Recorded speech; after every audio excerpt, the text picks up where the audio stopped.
بسم اللہ الرحمن الرحیم۔ شروع اللہ رب العزت کے بابرکت نام سے جو بڑا مہربان نہایت رحم کرنے والا ہے۔ السلام علیکم ورحمۃ اللہ وبرکاتہ۔ ناظرین کرام، آج کی اس ویڈیو میں آپ حضرات کے سامنے مسلمانوں کا قبلہ اول بیت المقدس کا تاریخی پس منظر بیان کرنے جا رہا ہوں، تو آپ لوگوں سے گزارش ہے کہ ویڈیو کو شروع سے لے کر آخر تک ضرور دیکھیے گا۔ ویڈیو کو لائک، شیئر اور چینل کو سبسکرائب ضرور کر دیجیے گا۔ اللہ پاک آپ کا حامی و ناصر ہو۔ بسم اللہ الرحمن الرحیم۔ مسجد اقصی اسلام کی 3 مقدس ترین مقامات میں سے ایک ہے، جس کی طرف سفر کرنا بھی باعث اجر و ثواب ہے۔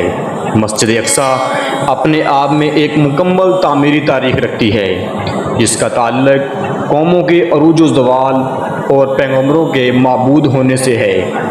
مسجد اقصی ہم مسلمانوں کے لیے قبلہ اول کی حیثیت رکھتا ہے، جس کی طرف رخ کر کے نبی اکرم صلی اللہ علیہ وسلم اور آپ کے اصحاب نے تقریباً 1.5 سالوں تک نماز ادا کی، اور یوں لوگوں کو یہ پیغام دیا کہ اسلام کوئی نیا دین نہیں ہے، بلکہ یہ دین ابراہیمی کی ہی ایک شکل ہے، جو حضرت موسیٰ علیہ السلام اور حضرت عیسیٰ علیہ السلام کی تعلیمات کو پھر سے زندہ کرنے اور اصل تورات اور انجیل کے پیغام پر عمل پیرا ہے۔ واقعہ معراج اس بات کی دلیل تھی کہ بیت المقدس سے اسلام کا کتنا گہرا تعلق ہے۔ نیز نبی اکرم صلی اللہ علیہ وسلم کا تمام انبیاء کرام کی امامت کروانا ایک غیر معمولی واقعہ تھا۔ غرض یہ کہ یروشلم اسلام و عیسائیت اور یہودیت تینوں مذاہب کے نزدیک مقدس ترین مقام ہے۔ یہ علاقہ پیغمبروں کا مسکن رہا ہے، جہاں بے شمار نبی مبعوث کیے گئے۔ قرآن مجید میں اللہ تبارک و تعالیٰ نے سرزمین مقدس کے لیے سورۃ اعراف میں فرمایا، اور ہم نے اس قوم کو کہ جس کو کمزور بنایا گیا تھا، اس سرزمین کے مشرق و مغرب کا وارث بنایا ہے، جس سرزمین میں ہم نے برکت رکھی ہے۔ اسی طرح سورۃ اسراء میں فرمایا، پاک ہے وہ ذات جو لے گئی اپنے بندے کو ایک رات میں مسجد حرام سے مسجد اقصی تک، کہ جس کے ارد گرد ہم نے برکت رکھ دی ہے۔ ان آیات میں جس بابرکت سرزمین کا ذکر ہے، وہ بیت المقدس اور اس کے گرد و نواح کے علاقے ہیں۔ حدیث مبارکہ میں حضور اکرم صلی اللہ علیہ وسلم نے مسجد اقصی کی فضیلت بیان کی، لہٰذا حضرت ابو ذر غفاری رضی اللہ تعالیٰ عنہ سے روایت ہے کہ انہوں نے نبی اکرم صلی اللہ علیہ وسلم سے پوچھا، اے اللہ کے رسول صلی اللہ علیہ وسلم، اس روئے زمین پر سب سے پہلے کون سی مسجد تعمیر کی گئی؟ آپ صلی اللہ علیہ وسلم نے فرمایا، مسجد حرام۔ انہوں نے پھر پوچھا، اس کے بعد کون سی مسجد تعمیر کی گئی؟ آپ صلی اللہ علیہ وسلم نے فرمایا، مسجد اقصی۔ حضرت ابو ذر نے کہا، ان دونوں کی تعمیر کے دوران کل کتنا وقفہ ہے؟ آپ صلی اللہ علیہ وسلم نے جواب دیا، 40 سال۔ علماء و مفسرین کی ایک جماعت نے نزدیک مسجد اقصی کو سب سے پہلے خود حضرت آدم علیہ السلام نے تعمیر کی تھی، اور بعد میں حضرت ابراہیم علیہ السلام نے اسے دوبارہ تعمیر کروایا۔ روایتوں کے مطابق اللہ تعالیٰ نے حضرت جبرائیل علیہ السلام کو خصوصی طور سے حضرت آدم علیہ السلام کی طرف بھیجا اور حکم دیا کہ مسجد حرام اور مسجد اقصی کے تعمیر کریں۔ ابن حشام نے اپنی تاریخ میں لکھا ہے کہ جب بنی اسرائیل فلسطین میں مضبوط ہوئے اور ان کی ریاست قائم ہوئی، تو حضرت داؤد علیہ السلام نے بیت المقدس کی دوبارہ بنیاد رکھی، اور پھر آپ کے جانشین اور فرزند حضرت سلیمان علیہ السلام نے مسجد اقصی کی مکمل تعمیر فرمائی۔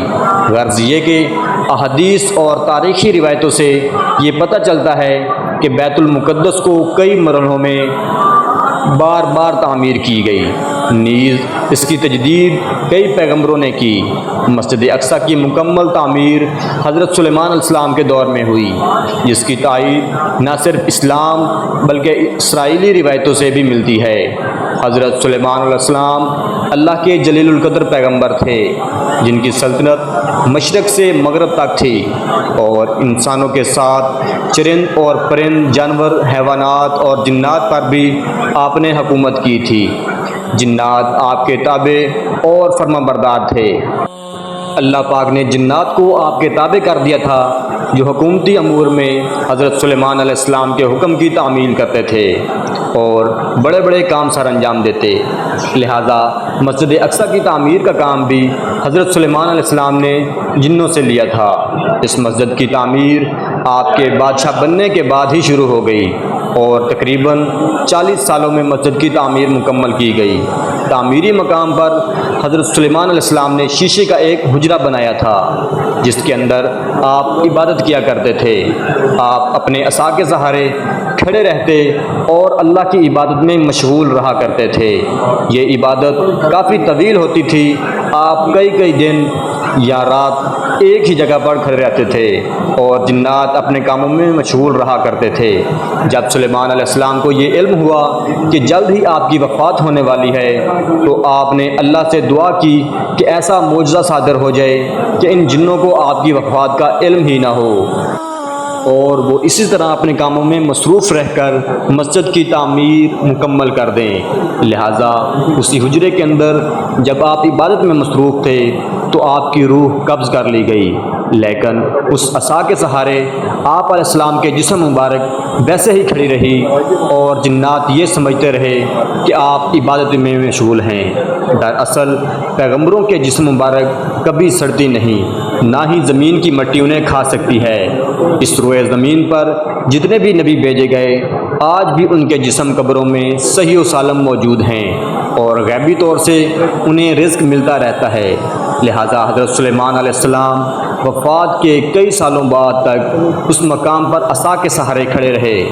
آخرکار جب اس عصا کو دیمک کھانے لگی اور وہ لاٹھی کمزور ہو گئی تو آپ کی جسم مبارک زمین کی طرف جھکنے لگی اور تب جنوں کو علم ہوا کہ حضرت سلیمان علیہ السلام کی وفات ہو چکی ہے۔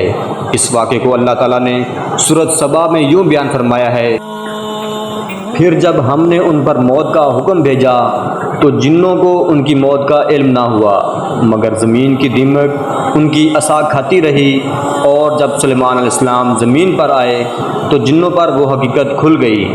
اگر وہ غیب جانتے تو اس خواری کے عذاب میں نہ ہوتے۔